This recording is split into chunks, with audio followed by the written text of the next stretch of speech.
গত কয়েক বছর ধরেই প্রতি বছরই দুর্গাপূজা উপলক্ষে ভারতে পাঠানো হয় বাংলাদেশের ইলিশ।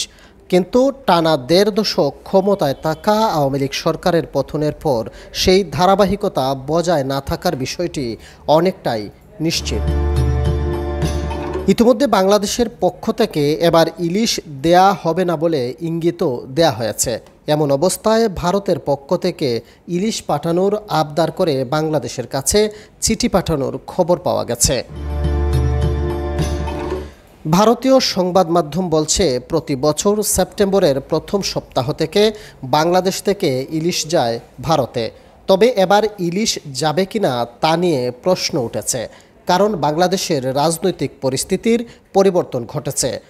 প্রতি বছর শেখ হাসিনা সরকার ভারতে ইলিশ পাঠানোর ব্যবস্থা করত, কিন্তু এবার পরিস্থিতি একেবারেই অন্যরকম। শেখ হাসিনা সরকার ক্ষমতায় নেই, বাংলাদেশ ছেড়ে পালিয়ে গিয়েছেন তিনি।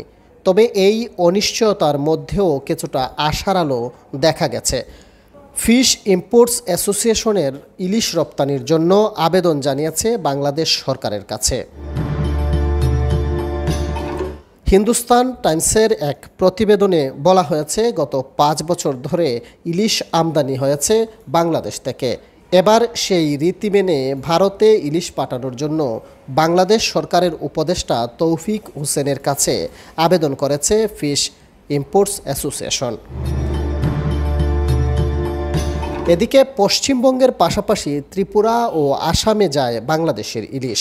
বছর জুড়ে পশ্চিমবঙ্গের মানুষ বাংলাদেশের ইলিশের জন্য মুখিয়ে থাকেন, আর বাংলাদেশের ইলিশ হলে সেখানকার পুজো একেবারে জমে যায়। গত বছর 1300 মেট্রিক টন ইলিশ গিয়েছিল বাংলাদেশ থেকে। তবে এবার কতটা ইলিশ ভারতে যাবে, আদৌ যাবে কিনা তা নিয়ে এখনও কোনো নিশ্চয়তা মেলেনি।